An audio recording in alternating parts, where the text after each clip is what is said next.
Hi there. So today we're going to go over the Jaguar XJ220 from both Tamiya and Italeri.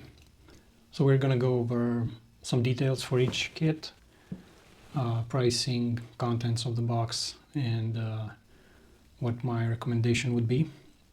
So let's start with the Tamiya kit. This kit was launched in 1993. I don't think there are any other versions or re-releases of this kit. From what I can gather. This kit is discontinued and quite rare. There is some demand for it because of the replicated car. And so this kit, you can find it from time to time on eBay or similar shops for above 50 euros, almost reaching 100 euros in some cases. The Italeri kit was launched in 1992. It saw a re-release in 2021 with some new parts, new box, new decals, and also a racing version of it in 2024. This is the same kit as Revell, Testers, Heller, and other manufacturers that probably took the license from Italeri and produced this for a while. This kit is easier to find, especially the newer version from 2021. It goes for 20 to 30 euros and seems to be in stock pretty much everywhere. There is not a lot of demand for it, I would say, but we'll get into that later.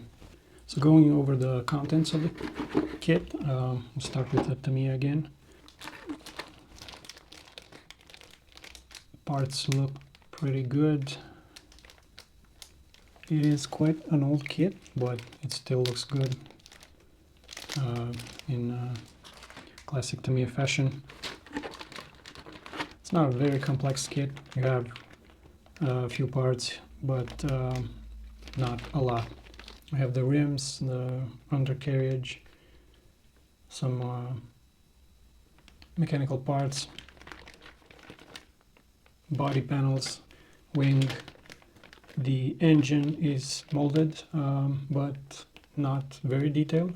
It is there, but not what most people actually want or expect.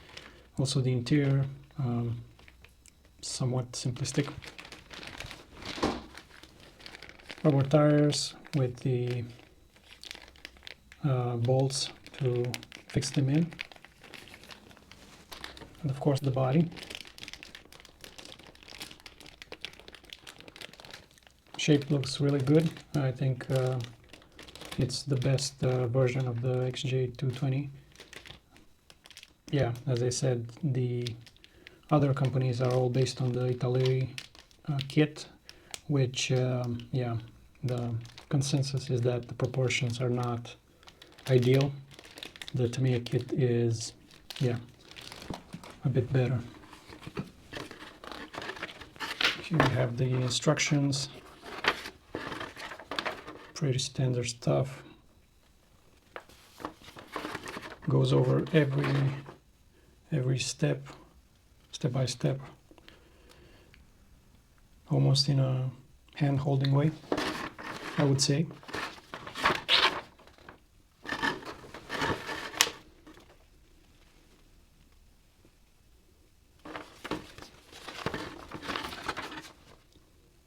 Yeah, it doesn't look too difficult to assemble.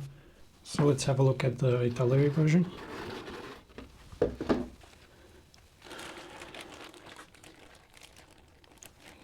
This kit is somewhat started, but yeah, that's not going to be an issue for us. There is a bit of flash on the parts here and there, not too much.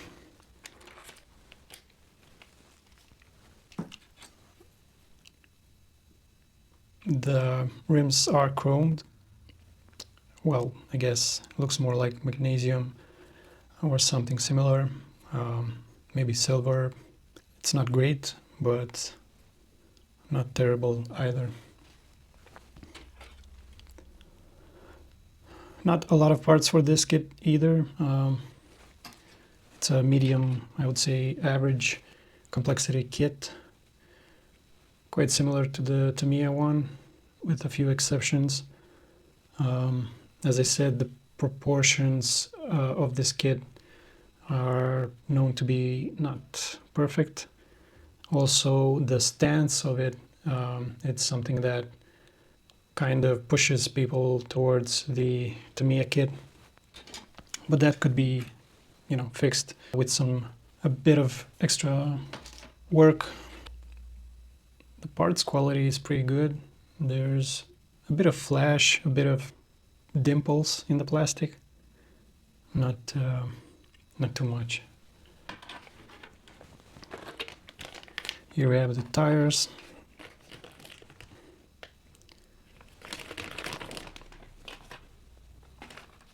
Some body panels that were, as I said, cut from the sprue. This kit was started by someone.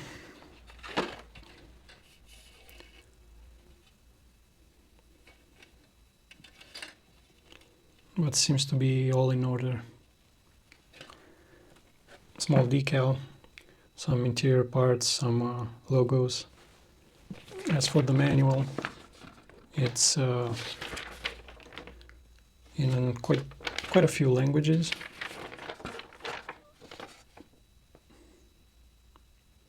Doesn't look too complex. Yeah, we have a list of parts here, and it seems pretty straightforward. Yeah.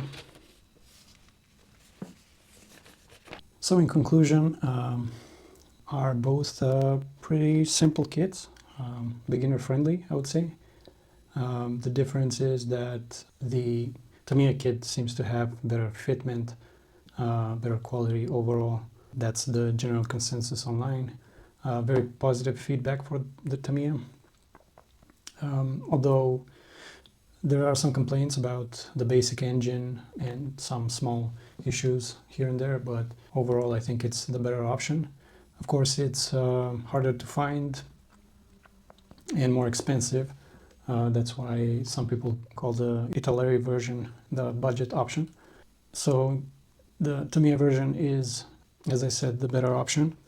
But that doesn't mean the Italeri version is not to be considered. I think it's a pretty good kit. Yeah, there are some issues like fitment, and the proportions aren't as good as Tamiya's. The stance is a bit weird. At least that's what people that have bought it and built it say. But I would say it's more beginner friendly with some caveats. I think both are great options if you're starting out. Maybe not the first kit that you ever build, but yeah, you should be able to pick any of these up. There is a newer version of this, of course, which says has new parts, but I'm not sure if there are any differences. Really, I think it's more a reboxing issue. So yeah, big thumbs up for both kits. You can also customize them. You can find aftermarket parts for them and make them your own.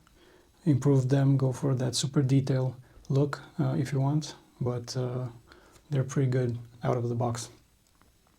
Thanks and goodbye.